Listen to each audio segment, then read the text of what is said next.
Welcome to the Middle-Raged Podcast, where your hosts, Adam and Keith, get a bit cross about stuff that really doesn't matter. Bless them. Oh, and we should probably warn you that things can be a bit sweary at times.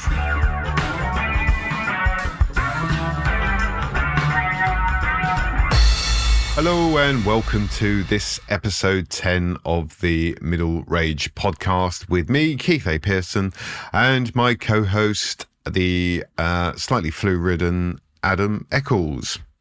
Hello. Morning. Oh dear. We started with a sigh. I think we should probably kick off with our customary apology, but I think this time we have an excuse for the tardiness that we've both been suffering from man flu, seasonal man flu. Yeah, bad man flu. And I mean, why in the summer is there man flu going around? But there is. Yeah. So, I mean, we don't like to talk about man flu. Obviously, typically we suffer in silence, but I'm sure you can hear it, dear listeners, in our respective voices. Yes, sadly, we're a bit croaky, a bit snotty. Oh, we're selling this episode, aren't we? Should we just crack straight on for once, rather than our 20-minute preamble? Yeah. Fair enough. Okay, so I think we should kick off by saying we've had somebody buy us a coffee, the lovely Heather McAuliffe, and as is the rules, if anyone buys us coffee, we give them a gentle roasting. Do you want to explain? I'm sure most people know by now, don't they? If you're listening to this, if this is the first time you've listened, why have you not listened to the previous 9? Yeah. I mean, you should go back and listen to the other 9 episodes and then come back to this point. But if you can't be asked, then so what this is if somebody wants to donate us a virtual coffee or 2 or 3 or whatever, then we will take your name alone and form that into a book character that might be in one of our books or somebody else's book, perhaps. And it might be humorous. It might be offensive. Yeah.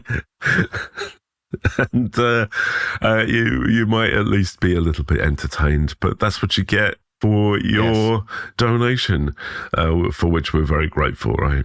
And it stops us from courting advertisers to come and make us tell you about mattresses and erectile dysfunction pills. I don't know, web hosting. I'm just thinking, who would be our target demographic if we were to have adverts? Scary to think about, isn't it? It's obviously middle-aged people.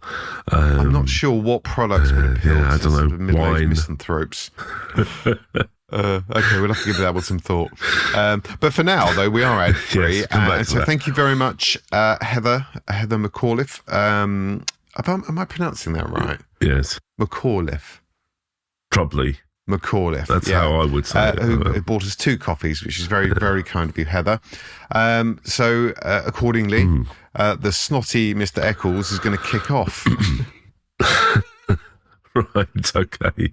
So I thought that Heather McAuliffe sounded like a investigative journalist who was reporting on murder cases in the Scottish Highlands. So she's not the main character of the book, but she's the journo who keeps turning up at crime scenes, right? I'll come on to mine, but we should say we don't discuss our roastings beforehand. So, no, these are independently decided. But maybe it's just how it goes, and that's her destiny, right? Sorry, I'll let you carry on. So Heather is an investigative journalist. Yes, murder cases, but she's got a bit of a sixth sense, right? And she seems to instinctively know that a murder has happened, and she shows up, sometimes even before the police, right? At the scene to get the first response. The scoop. But Yes, yeah. But that gets her into trouble with the detective inspector on these cases. But she secretly has the hots for him, right? So, but it's his book, you see, and she's the sort of side person character, and his whole thing is, how does she know? Is she in on these murders? But he can't prove anything, right? So anyway, Heather is in her mid-40s, drives an old Mini in the racing green. God. Shoulder length brown hair, slim laughter lines, and has a big thing for Bourneville dark chocolate. So she's never married because her work consumes her life, but has this fantasy that maybe one day she'll end up kidnapped with the aforementioned detective inspector, and they'll be sort of left firmly tied together on a bed in an abandoned asylum. Wow. His arms wrapped around her and gagged with a pair of socks. You know, it's the sort of old asylum, leaking roof, echoes and screams and peeling paint, musty smell. Some fetish. Yeah, well. And I'm wondering how that actually entered your head. I don't know. I maybe read a bit too much. That's dark. Weird stuff, yeah. Well, she is a bit worried about this fantasy, but, you know, it's just a fact. Yeah, Can't do any harm. So, there you go. Let us know how close to the truth that is. Well, I obviously the name Heather McAuliffe just rings. I mean, because I thought it definitely the surname lends itself to sort of a world weary detective inspector in Glasgow CID. So. Right. And I mean, it wouldn't be right for me to not go along with the stereotype, the sort of cookie cutter. So D.I. McAuliffe is in her early 50s. Right. Divorced. Yes. One adult daughter who rarely ever sees her. You know, they have very occasionally they'll have a talk on the phone, but it's very stilted. Yeah. Like your version, married to a job. Dedicated. Is she like ex-alcoholic? Yeah, 100%. She's definitely got a drink problem. I think that goes without saying. So pretty much just a cookie cutter. The only thing different about our D.I. McAuliffe is that she has a softer side. And unbeknown to her colleagues, she's actually the chairperson of the Scottish West Highland Terrier Association. So she spends her weekends travelling the length and breadth of Scotland, showing off her pet Westie. Now, nice. I'm going to ask you to guess what this West Highland Terrier's name is. Taggart. Oh, I wish I'd called it that, but no. What is almost every West Highland Terrier has this name. Scotty. Oh, no. No. No, you're not going to guess it, are you? No. It's called Hamish. Hamish. Right. Excellent. Of course. I'm going to guess that 50% of West Highland Terriers are called Hamish. Yeah. Okay. Yes. That makes sense. Hamish, that's a good name for a dog, though. I think it's a good name for a human. Yeah. I might change my name. Yeah.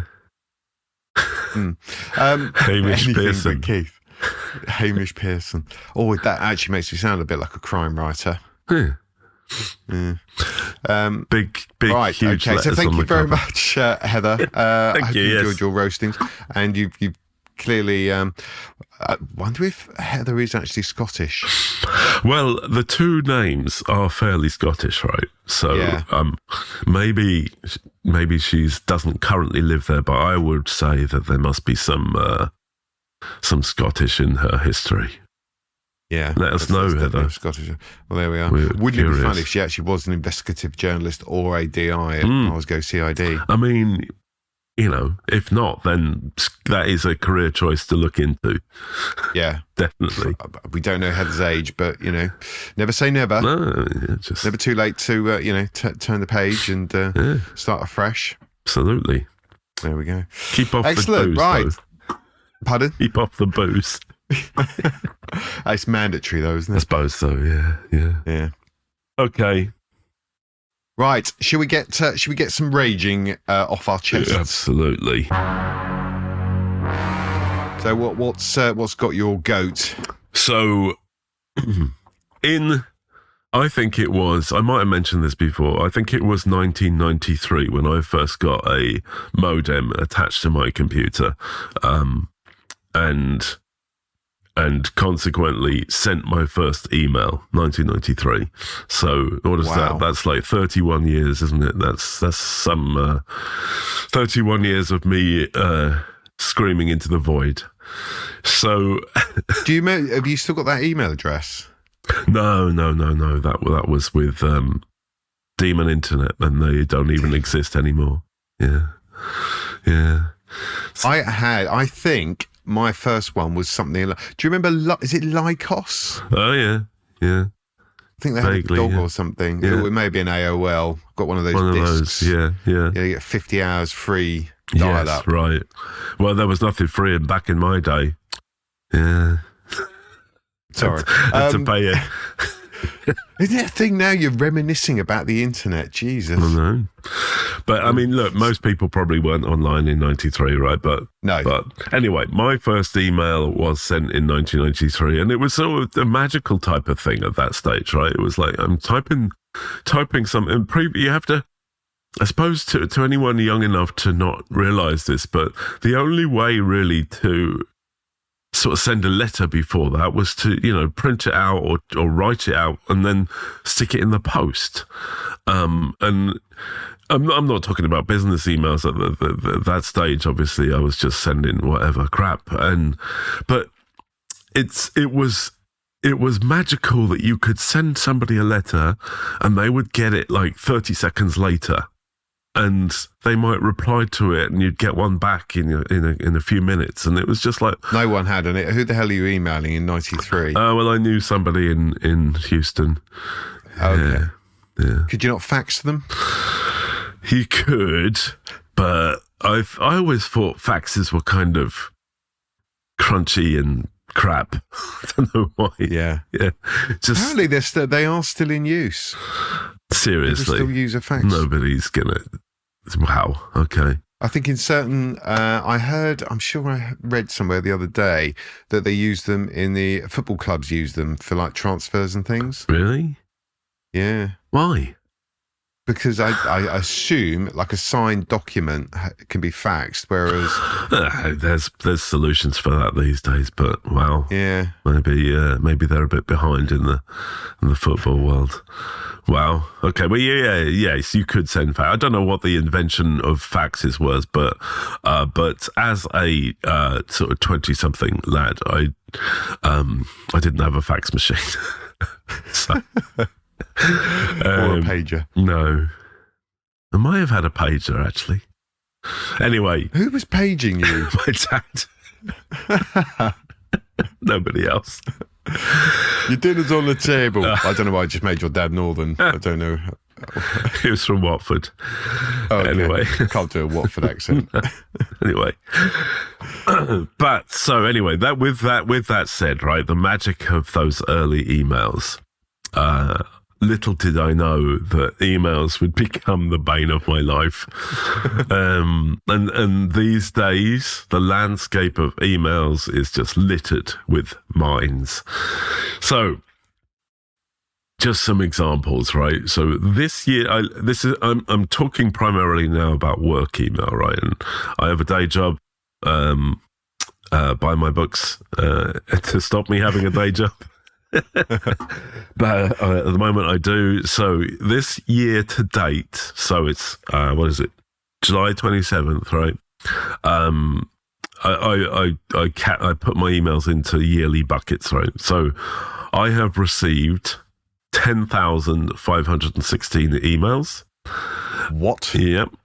And I have these are just work emails. Work emails, yes, just work. And actually, these aren't just.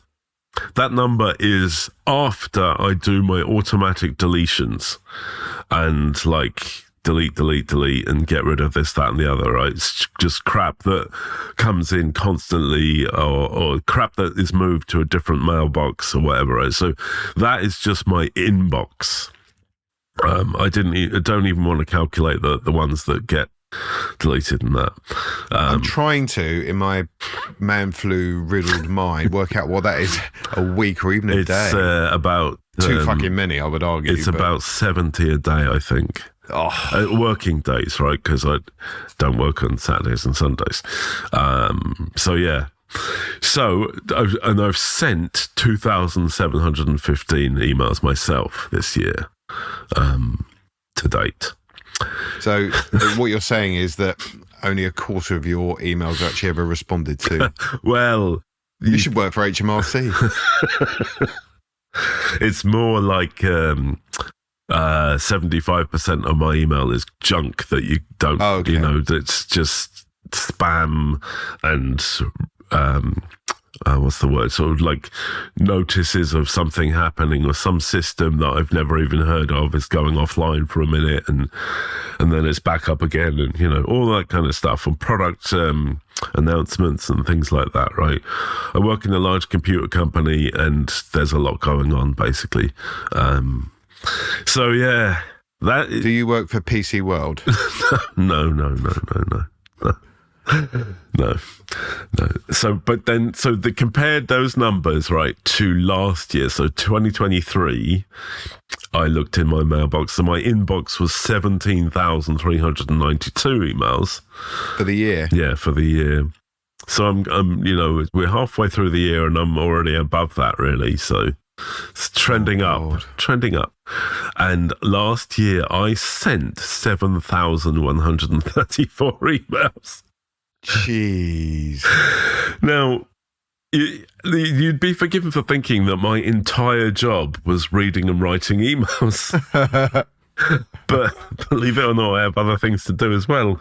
And yeah, and obviously I haven't read 17,000 emails because you just couldn't. It would be impossible to keep up with everything. And, you know, as I say, a lot of them is just junk that you don't need. But basically, I remember a time many years ago now when the email servers were down in our company, and basically that means we're completely dead and offline because nothing happens, right?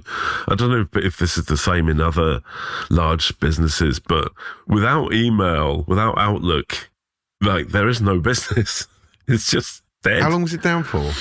Probably a few hours during the day, right? But then you've got... Well, that was bliss, wasn't it? Yeah, exactly, yeah.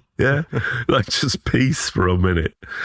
It's just unbelievable. Like, and sometimes I'm sitting there on a call, in a meeting, and you can see that my phone is going bing, bing, bing, bing, bing, and those are all emails coming in. I'm just like, oh, this is ridiculous. So, a lot of emails. That's the number one problem. And actually, I in my early author profile, I think I said something like, I delete a lot of emails a day. Hopefully now people understand what I mean about that.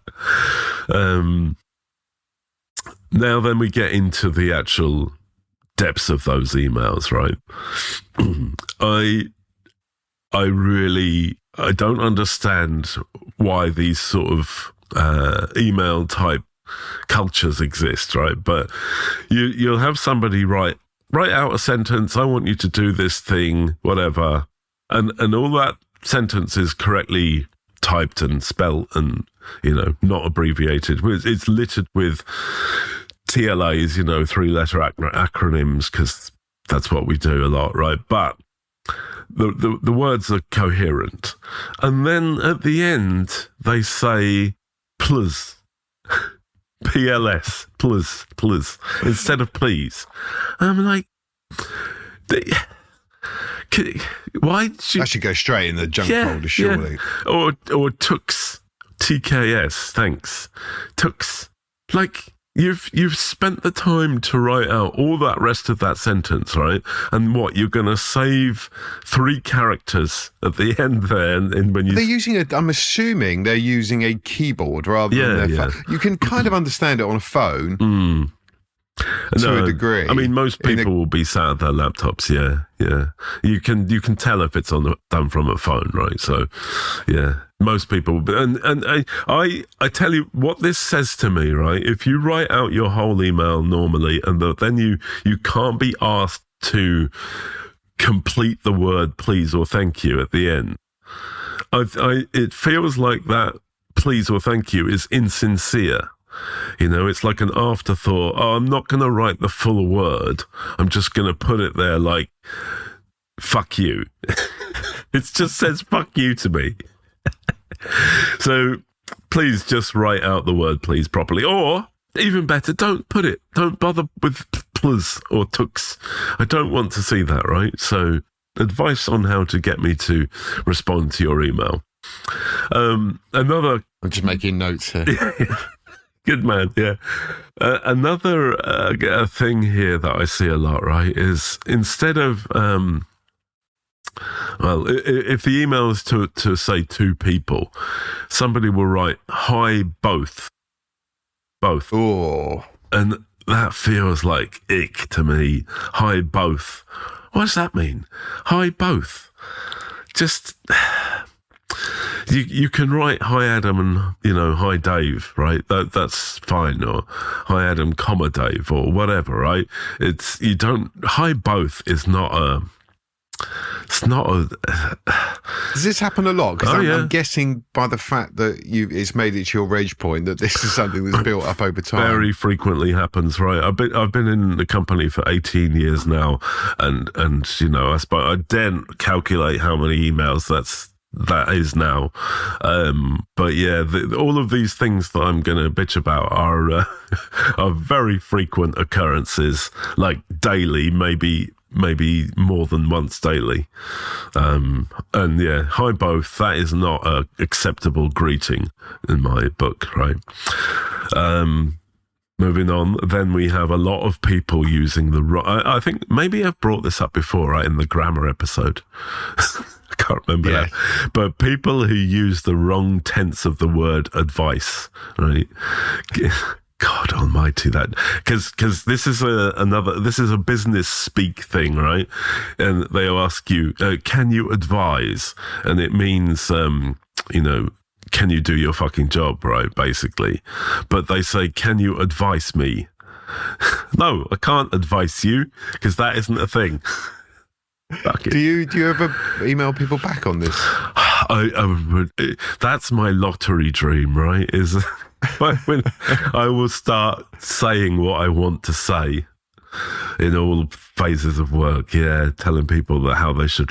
You can understand it when somebody's from a country where English is not their first language, but these are people in the UK, right? It just shouldn't be. You shouldn't need to misspell words like that.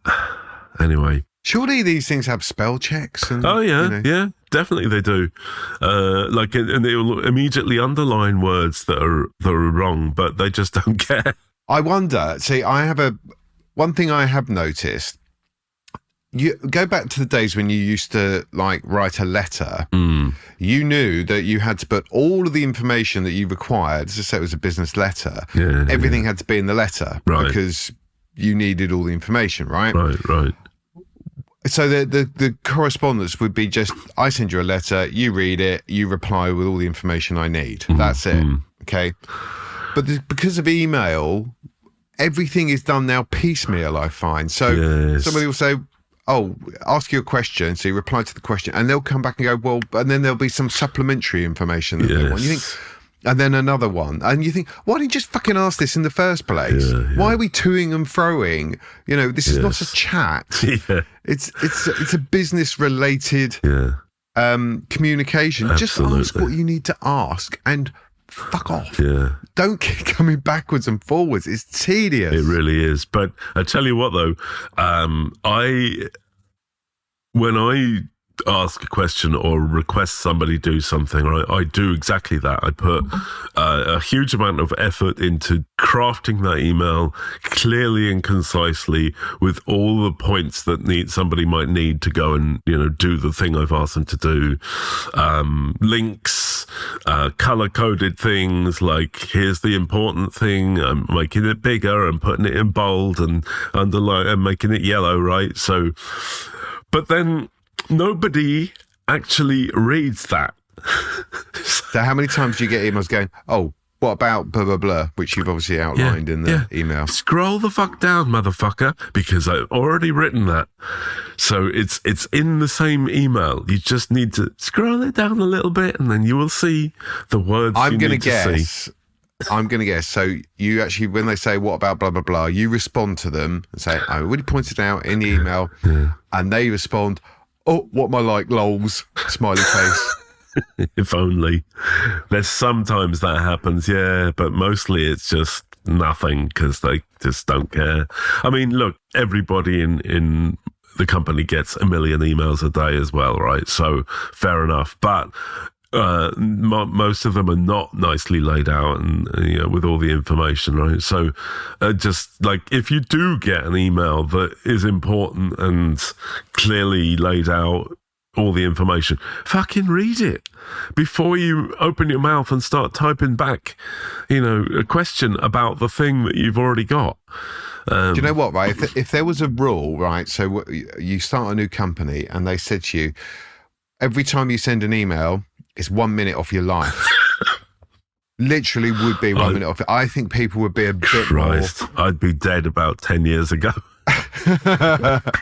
But it would make people stop and think, do I need to send this email? Can I sort it out myself? Because you do find it's a lot of can kicking and responsibility and buck shifting. Oh yeah, absolutely. So if I send an email to someone, it's not my problem. I could just go, and if my boss comes to me and says, I don't have a boss obviously, but if my boss says, what have you done about that? You can go, oh yeah, I emailed Adam about that. Yes, exactly. And they go, okay, I'm just waiting for a response. So it's a great way of just there's a lot of basically that, shuffling shit around. Yeah, definitely. And the more people in the two line, right? If you can see the whole company is in the two line, nobody is going to read that or nobody's going to respond to it, right? The only way to get stuff done is to direct it at a particular person and cut out the huge amount of people who are on a thing. And it's oh dear, we're getting a bit. Wonder what happened. I'm trying to think back now to what life was actually like before emails. Can't remember. Was it because if you wanted something done, you had to ring someone generally. But you would be on that phone call for a minute or two, and you'd get everything. You jot down what you need to do. Blah blah blah. Maybe a 5 seconds of small talk, and that was it. Yeah, well, then, you wouldn't keep ringing them back all fucking day, would you? Like with an email. The other day, I had 11 meetings in one day. So 11. Yeah, and about 4 of them were about the same thing. Are these all on Zoom? I'm guessing Teams. Yeah. Oh, Teams. Okay. But same thing, right? So, yeah. I've never had. I don't think I could probably count on one hand how many of those types of meetings I've had. You're lucky. Oh, and I do not envy you at all. No.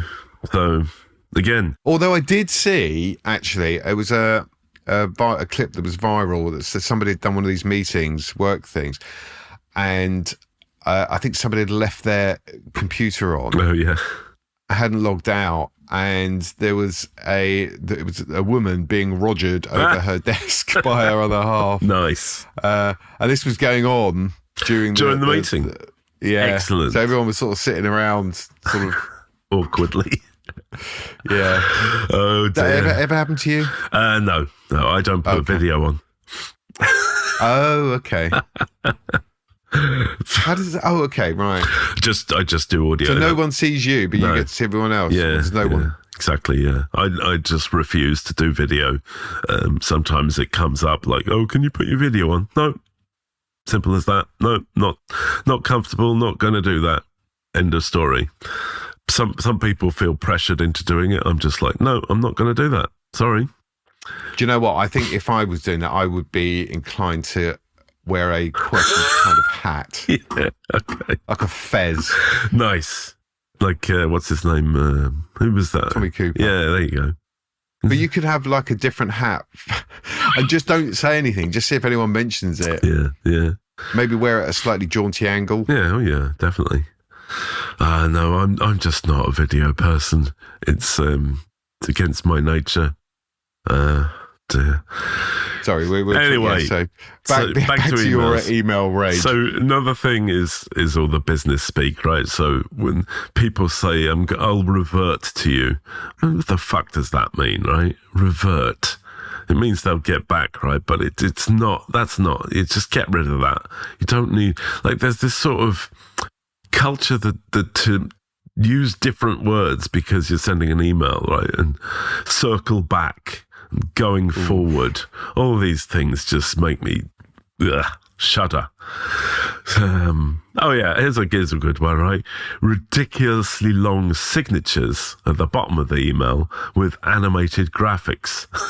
What? Oh yeah, massive chunks of like half a page.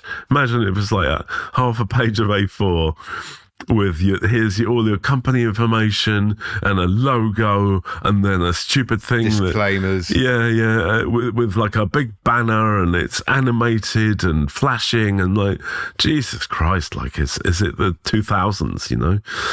But yeah, they still happen. Sometimes it's like, great place to work. They're forced to put this into their email. I think. Has anyone ever actually? I don't know if those disclaimers actually have any validity in a legal sense. Oh, probably not. No, probably not. I mean, what's the thing? If you receive this, to delete it or some sort of shit, or as if that's going straight on fucking Twitter. So, nasty signatures. Cut down that shit, right? And sometimes you see, please do not print this email. Who the fuck is printing emails? Like, why would you? Excuse me. Why would you print out an email, right? Do you know what? If people did, though, imagine if you had to go and physically print that email, put it in a folder, and put that folder on a desk somewhere. No, that would, I think, highlight how many pointless emails people are sending. It really would. Yeah. There is a huge problem with productivity, I would say. Yes. Definitely. And I think a lot of it could be put down to misuse of email. Oh, yeah.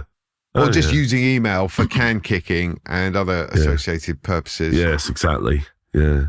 We should have, I mean, there is a sort of move to move stuff into IM instead of sending an email. But it doesn't, I mean, it's just still text in a different place, right? It's still on your screen. It's, I don't know, people sort of think. Do you know the worst one, actually? And I've been helping my brother buy and sell a property. Right. And I'd forgotten how fucking awful it is dealing with legal people. Oh, yeah. So you'll send them an email and they will take 2 to 3 days to respond.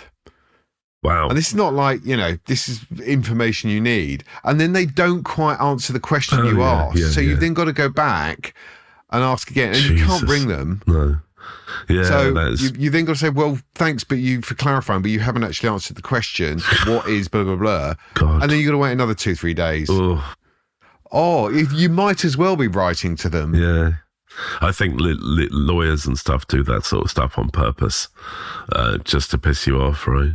Fuck's sake. But again, it comes back to how much time is wasted. If you just did your job the first time, you wouldn't be wasting my time. You wouldn't be wasting your time having to respond to the same email. Yeah. Maybe they charge per email. Probably. Bastards. Yeah, probably. Yeah, no, that pisses me off. Yeah, but sometimes, you can only ask one, like there's certain people you get to know, right? Can only ask one question in this email because all further questions will be ignored. So you have to do it piecemeal, otherwise you'll never get anywhere. Fucking disaster, right? Then there's all the newsletters, right? The people think that it's a great idea. Oh, my department's we're gonna make this newsletter and send it out to all the other departments in the company, and everyone will be super interested to know that we went out for a night out with for dinner. Laser Quest. Yeah, right. And nobody gives a fuck. Right? And that newsletter inevitably never makes it past edition 1. You know, it's usually some new person comes into the company and I'm gonna make our profile higher and we're gonna do this, that, and what end? Yeah, exactly. And they'll get beaten down into the. I was gonna say, this is clearly a young person. Oh yeah, definitely. You think you're going to come in and wake up all the old fogies who've been around for decades, right? Well, sorry, you're just going to join us. Oh dear. So yeah, alphabet soup of acronyms in them, and our wonderful newsletter that's badly formatted and full of clip art. You remember clip art from the 90s? No, they're not still using that, are they? Oh yeah, love it. Word art, they think it's cool. So I'm getting to the end of my list now, but then you've got like people who send an email to you and immediately then ping you an IM. Did you see my email? What? Yeah. They write an email, send it out to you, and then immediately ping you on Teams and say, hey, did you see my email? I'm like, I'm on a... Yes. Yeah, just fuck off. I'm on a call of, yes, I saw it, but I haven't read it. I haven't opened it because you sent it 3 seconds ago. Or, like, I've got 20,000 emails. That's why I haven't read it. What are they hoping to achieve? That they're just are they? Is it because they have doubts about the technology, or is it doubts about you? No, they think that I'm going to drop everything because they pinged me and immediately react to their emails. Oh, I see. Yeah, which I'm definitely not going to do. That's another thing, though, isn't it? Everyone else is urgent, right? So you have this urgency, and yet when you want something done, it's like, I'm going to take 3 days to reply to you. Yes, exactly. Yeah. That's really... For no particular reason other than... just to be a cunt, yeah. I mean, you know that they've read the email, but they just think, Yeah. No, I'll get back to that. I don't think email has really enhanced productivity at all. No. I think it's probably had the opposite effect. Yeah, well, I mean, as you can see, it's just a nightmare. One other thing is... So after a meeting, there's always another email, right, which summarizes the content of the meeting. Somebody's taken the minutes, yeah. But nobody ever reads that, of course, right, because it's just there for sort of, I don't know, some sort of log. But occasionally, somebody will hide a really crucial, important piece of information deep in that email, right? Like something that was called out on the call. Oh, this has to change. We need to change this setting or whatever. So it's a little bit of text in amongst a big fat email that nobody's going to read, right? And then you forget all about it, you don't read it, and then it comes to weeks later, oh, did we do that thing that we called out in that important thing? I'm like, what? First I've heard of it. What? Because obviously I'm not paying attention on the meetings, right? Because I'm doing 10 things at once, and it was just hidden in the little email. No one ever mentioned it again. But yeah, that's a nice way to kill people. Is we're going to hide this important information, and then when you didn't do it weeks later, what the fuck, lads? It's like a whole new chain of meetings and emails and it just goes round and round. Exactly. Oh, I do miss the corporate life. Yeah, I bet. So that's my rant about work emails, right? A couple of other little things about personal emails. I don't get too many. In fact, most of them come from you, right? So fair enough. But you bought something, 7 years ago from one company which you needed like a mattress or a table or something. You bought it online, and then forever they will spam you about buying more of that thing. And yeah, something that you would only tend to buy. Yeah, a dishwasher, or like I'm not going to buy that every week. Just not gonna. But you cannot unsubscribe, right? You just the link doesn't work, or the unsubscribe thing doesn't work, and you just keep getting those emails forever, right? It's like you just, once you buy those things, that's it. You're for life now spammed, right? And dear. And then you ever see somebody's phone and they have the little red tags on, like notifications on an app, right? So there's some people who walk around every day with like 20,000 unread emails on their home screen on that badge thing. Like that gives me, that would drive me nuts. Anxiety. Yeah, like, are you kidding? How can you live like that? Like this huge red badge. Just thousands, because they never ever read anything. Basically, they only got their email for, I don't know, to log on to YouTube or something, right? And they just never use it. But I don't know how you can live like that. But you'd probably guess that out of that 20,000 emails, there's just all of it is junk. Oh, yeah. But maybe there's something like, you bought an Amazon thing and you need to send it back, and there's an email about that or something, right? So there'll be the odd thing that you need, right? But bloody hell, how can you live like that? Well, maybe they're doing the right thing because they're just completely ignoring all their emails. Maybe they've got the right idea. Well, maybe, right? But in that case, I would turn off that red badge notification, right? Because I don't like having one flag on my desktop, on my home screen, one badge I have to go in. So given the choice, right, here's a hypothetical for you. Could you go completely off grid? Well, I'm not and do my job. No, I couldn't. No. So imagine you didn't have a job, right? Right. And you didn't need it for work. Would you be willing to sacrifice all of the shite that comes with being online with the benefits? With the peace, and it's a tricky one, right? Because we couldn't do this, obviously. No, we couldn't do the pod, and probably couldn't even sell books, right? But it would be nice, wouldn't it? I might do a sort of experiment and just turn everything off for a week, see what happens. Do you think you could last a week? If I had something, if I was reading a book or just on holiday or something, yeah, probably. Reading an actual book, not a Kindle? No, I don't like paper.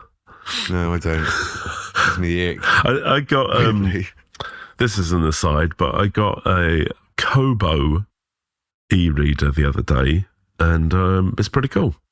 It doesn't obviously support the Amazon ecosystem, right? So I'm not suggesting anyone actually buys one, because you won't be able to buy our books on it. But it is a nice little gadget, and it has a colour e-ink screen, which is pretty neat.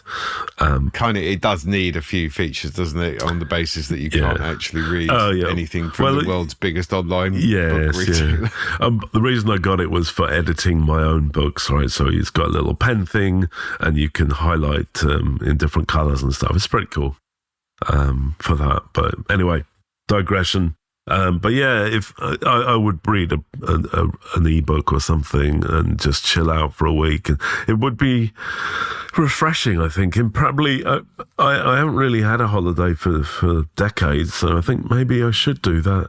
See what happens. Yeah. There we go. Yeah. But obviously, if anyone else is thinking of doing this, a digital detox, just make sure you listen to this episode first. Well, obviously, they wouldn't know, would they? That's right. Rather pointless point, wasn't it? Yeah. Excellent. Right. So are you suitably raged out? I am raged out. Yeah, I'm done. Over to you. Excellent. Right. So I would like to talk about festivals. So I've managed to reach this age without having ever attended a festival, because everything about it completely just holds no appeal at all. What kind of festivals do you mean here? Well, I'm talking generally music. Well, here's the thing, right? So festivals used to be just music, I understand. Yes. So things like Glastonbury, right. And that type of stuff. Right. So firstly, I absolutely loathe camping. I mean, there's not. Why would you go camping? I do not get it. Yes. Why would I leave my comfortable home where I have everything I need? Yes. To go and sleep in a fucking field. Yes. And shit in a bucket, and then I mean, it's just nothing about that appeals. Or a ditch. Yeah. Not have access to running water. I mean, I know there are probably campsites that have like toilet blocks, but not at metal festivals. Yeah, yes, awful. It's disgusting. So, bearing in mind that camping is sort of fundamental for a lot of these things, that's why it's definitely not appeal. I mean, I do like live music, but no. So I've been anti-festival on that for that reason alone. Now, what has happened? Festivals seem to have become more of a thing these days. There's like a festival for everything. Certainly in the southeast where I live, right. There's almost one every weekend, and they're sort of one-day things. Okay. So, my daughter persuaded me. This was last month to go to a sausage and cider festival. I mean, what? Yes, a cider and sausage festival, which was in Guildford, and it was a one day. Right. So there was no camping involved. So I reluctantly agreed to go along to this What thing. kind of sausages are we talking about here? Cause... Fucking overpriced sausages, that's what we're talking about. Right. So there are many elements to this, and I could probably rant all day, but I've tried to just sort of keep it concise. Okay. So firstly, I don't really like crowds. No. Or people. Yes, indeed. Or crowds of people. Right. So that right off the bat is you've got a queue to get in. Everything is just a queue. It's just queue. Yeah. So that pissed me off right off the bat, that I had to queue to get in. Yeah. And then when you get in, it's not like... I like order and organisation, and clearly you've just got to stand somewhere. Mm. This was... Is it like in a hotel or something? No, it's in a field. It's a festival. In a field? So it's literally in a park, a field, with a stage. Ooh. So if you want to sit down, you've got to take your chair with you. What? I mean, who's doing that? Who's taking a fucking chair with them? And even if you do have the foresight, if you can be bothered to take a chair, there's no point, because you sit down, you get a nice place, you get there early, get a nice place near the stage. What's going to happen? Yeah, 100 people will be stand in front of you. Yeah. What's on the stage? I'm just trying to envisage like a sausage. Oh no, sorry. I think the sausage and the cider. Did you think there were literally people on the stage talking about sausages and cider? Yeah, or like a giant sausage singing or something. Wow. I was trying to get my head around. You've been overdoing the Benelin. You're a fan. The cold one. Oh dear. No, so essentially there was. I'll run through there was tribute acts. So sausage related, right?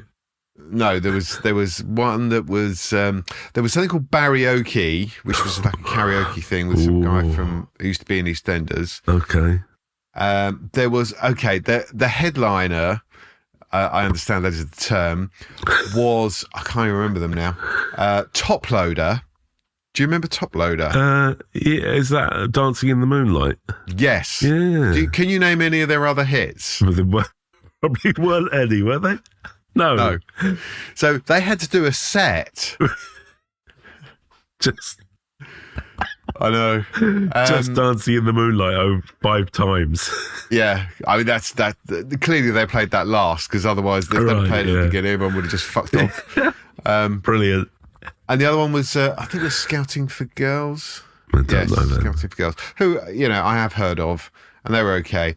But this whole thing was over 9 hours, I think. It was from 2 o'clock in the afternoon to sort of 10, 11 at night. So you've got no choice but to sit on the grass if you want to sit down. And that's deeply uncomfortable. No middle-aged man should be sitting on the ground. No, I can't do that. No. So that was awful. Queues everywhere. So, and of course, you're not allowed to take in your own food or drink. Oh, God, why not? Yeah, of course not. Oh. And then right, you would have thought a cider festival, there'd be loads of different ciders, but realistically, there were these just massive tents selling like this cheap shit out of a can. So you would queue up and it would be something like Thatcher's, you know, I don't know. And the lager was Budweiser, which was sold in a can, tepid, £6.50. What? Let me just repeat that. £6.50 for a can of tepid Budweiser. Jesus Christ. I know. Is that a 500ml can or a 350? No, the 440. Oh, not even a pint. Not even a pint. Wow. Unfucking believable. So the only way of making this thing tolerable is obviously having alcohol. Shit-faced. But clearly at that price... Wow. No, I meant to do this before we started and I completely forgot. I was going to work out how much a can costs in your average supermarket. And I get, you know, they've got to pay someone to serve the can. Yeah. Some disinterested teenager to turn around, pull it off a shelf and sort of put it in front of me. Smack it down in front of you. Yeah, exactly. I mean, it's... so that, you sort of... If it had been, you know, £3, I'd have thought, well, okay, seems reasonable. Yeah. £4. Even a fiver, but pushing the limit. £6.50. Yeah, that is taking the piss. You know, 2 cans and it's £13. That's I mean, what are you going to do? You're there all day. Yeah. Wow. And over the course of that day, I must have drunk, I think, 8 cans. Ooh, so that's a lot of money. And of course, the same with food. So, being a sausage and cider festival, essentially. There were numerous hot dog stands. Okay. And it was £8.50 for what I thought was a bog standard sausage and a bit of French bread, like a French stick. They just chopped it, cut it along the side, stuck in a sausage and some sort of wilting salad. Wow. Or some onions. Oh my God. Yeah. That is brutal. Were there any Savoys? No Savoys. I mean, it's just so my drink and food bill for the end of it was £142.50. Jesus Christ! Yeah. So wow. So that's the first thing. Obviously, the cost of the food and drink.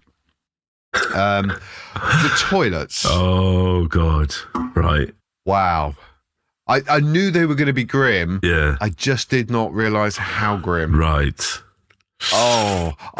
Here's the thing. I felt so sorry for the women folk. Oh, yeah. Because it was bad enough going into these portaloos. Yeah. As a bloke and having to, you know, try not to touch anything. But girls don't have that privilege. Oh, my God. Someone's got to sit on that. Oh, and it's hot, right? And they're like little ovens. Yes, amplifying. And if someone hasn't flushed, Jesus Christ! I mean, I'm not going to paint too much. No, of a picture, you don't want to. Yeah, everyone knows it's pretty bad. Yeah, awful, absolutely awful. And you think the cost of the ticket and the money you're making, you could at least, I don't know. Clean them out, right? Yeah, it's just vile. And there was these things. They were like for men, they were like latrines. Yes, right. So like in like little pods of 3. Oh yeah. So you could use those, so you didn't have to go into one of these disgusting huts. But then you're like, well, where do I wash my hands? And like, you don't. Yeah. No, they had like gel, like obviously left over from the pandemic stuff. Right. Lovely. That was your oh great, right. So yikes. I can't wash my hands. You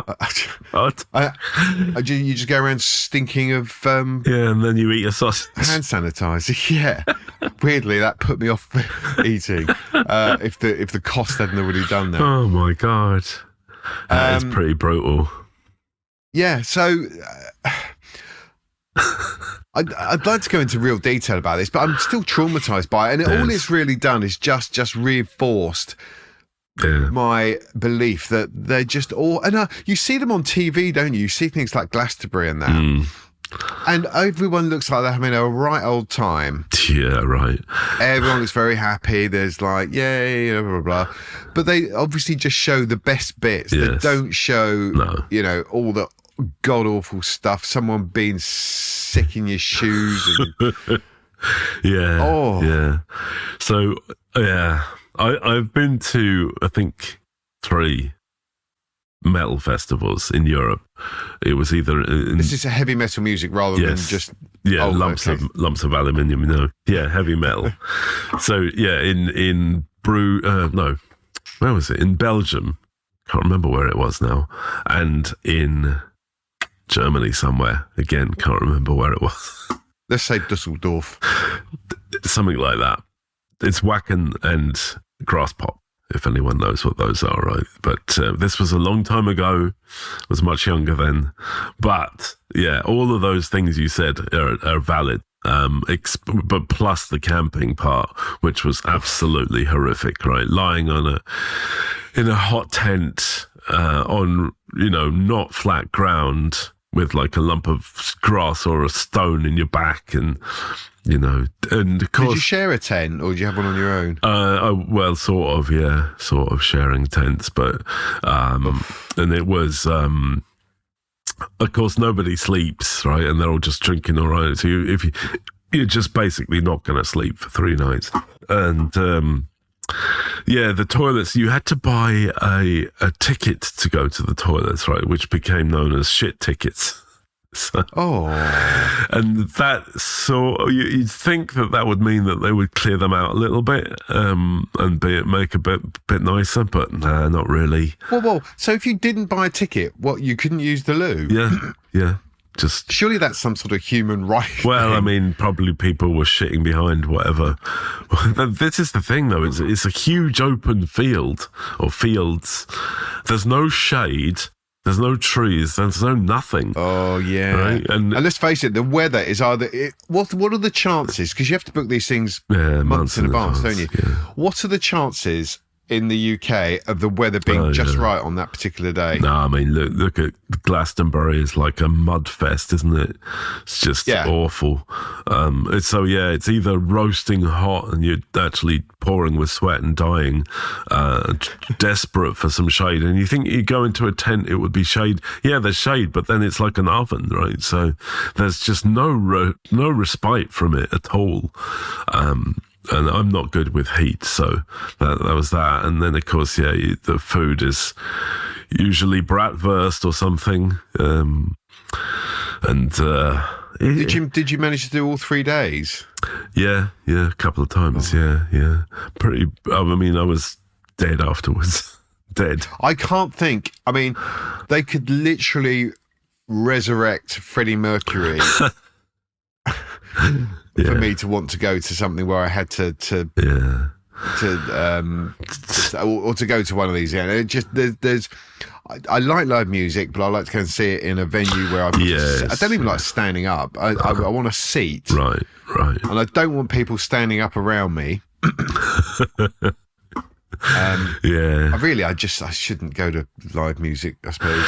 Well, I haven't been for a while now, but I used to prefer more intimate gigs like in Vicar Street in Dublin or somewhere like that, where it's a small venue and you can get right up to the stage, and or just hang back and go to the bar, right? It's a much different experience to those festivals. Where you have indoor plumbing and yes, exactly. I mean, it still stinks, right? But it's a bit better. Yeah. And then you have a hotel afterwards, right? So it's much more. Yes. But those festivals, man, I don't know why people do it. Like, I mean, does anyone go and not care about all of those things, right? Because they affect everybody, right? The pint of warm, pissy lager and the nasty sausage and I don't know, just... I have friends who go to something called the Rewind Festival. Right. Which is like an 80s thing. It's on every year. Oh, yeah. There's one in the south and one in the north, and they religiously go. And every year they try and. But actually, I say they try and persuade me. They've given up now. Yeah. But I just after you go and see these 80s things, literally you're just seeing them over and over again. It's there's no new 80s. No, exactly. So there's only so many times you can see these musical acts. youth. But they're just that they will go and they just drink solidly for 3 days. Right. And as you say, it's not sleeping; it's just sort of passing out in a tent. Yeah. But these are people in their 50s. You think they know better? Christ, I'm too old for that now. Yeah. Like I reckon 30s is pushing. After that, bloody hell. My one and only experience thus far. I say thus far. That's it now, isn't it? Yeah. Just everything about it, I absolutely loathed. Did your daughter enjoy it? Yes, but she's young, right? And they, kids like this sort of stuff, don't they? Yeah. They don't mind sitting on the fucking on damp the grass. And you feel really self-conscious as well. Kids they seem more carefree, and I'm just sort of standing there, tapping my foot, humming. Oh yeah, God no. Yeah. Waiting for Top Loader to come on so I could dance in the moonlight. Right. Nice. Yeah. Fair enough. I can't believe they've got some nerve, haven't they? Digging up that, yeah. I mean, look, you probably got a list of acts who'll do gigs like that, and I wonder how much they're being paid. 40 quid. I do remember someone saying before that they tried to book Chris Rea for a gig and he wanted 15 grand. Bloody hell. Wow. Yeah. That's quite a lot for one bloke, isn't it? I mean, it's good work if you can get it. Yeah, nice, yeah. But at least he has, I'm trying to think of his hits now. Lady in Red, is that the one? No, that's Chris de Burgh. Oh, the other one then. Oh. Chris Rea Road to for Hell. Christmas, yeah. Oh, he did Drive Home for Christmas. Do you think he does that at his gigs? Of course he does, yeah. Guaranteed. In July? Oh, yeah. Because it's got to be his best-selling song. If you're an artist and your bestseller by a country mile was a Christmas song, are you doing that? Do you do gigs in November and December only? You'd have to, wouldn't you? I mean, what else is he going to... Maybe he hasn't got a lot, has he, Chris Rea? I mean, he's not like he's got a massive back catalogue. I'm trying to think... Almaz? No. Al something or that was somebody else, wasn't it? That was Randy Crawford, not Almaz. Something like that with some weird word. But I think he's probably got maybe half a dozen sort of top 40 hits to his name. Yeah. So maybe he does have to shoehorn Driving Home for Christmas into his set. I reckon he does. I'm just Googling. Oh dear. 15 Looking grand. for this Road to Hell. I reckon he just does Road to Hell 10 times. Yeah, it's a good song in fairness. I wouldn't mind listening. But I'm going to have to bring this to a premature...